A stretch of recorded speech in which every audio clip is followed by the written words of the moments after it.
In 1981, I traveled to the town of Santiago Atitlan, a Mayan community on the south shores of the Lago de Atitlan in Guatemala.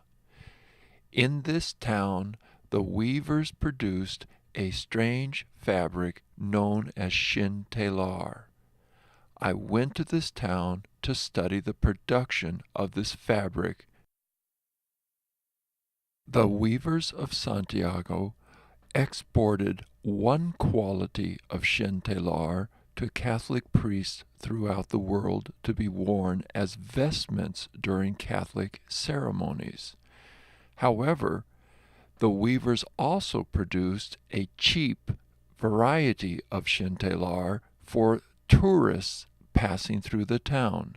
These low-quality weavings displayed many Mayan motifs and cacophonies of colors.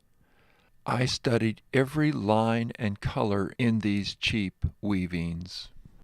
I thought if the weavers could work to the high quality standards of the priest vestments and incorporate North American designs and colors, the fabric could replace the leather in women's fashion accessories sold in North American boutiques.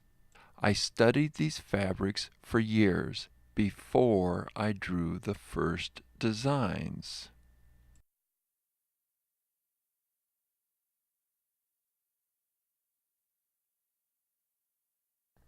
However, when I presented the designs to the weavers of the village, they would not attempt the designs.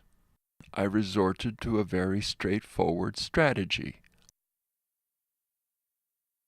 Money, paid in advance for every day of work, regardless of success or failure.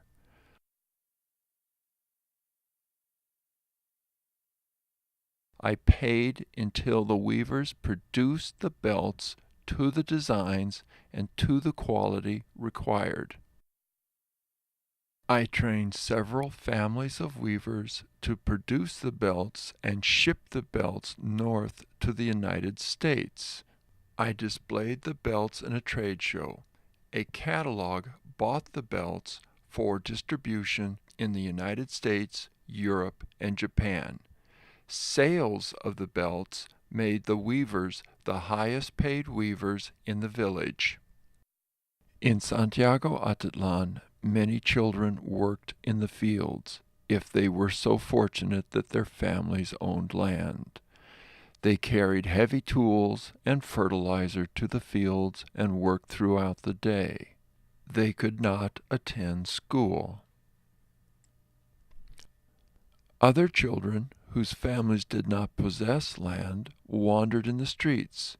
They begged from any passing foreigner, hoping to receive a few coins. They did not have the money to attend school. The sales of the belts in North America, Europe, and Japan paid for the educations of the children of the weavers in Santiago Atitlan.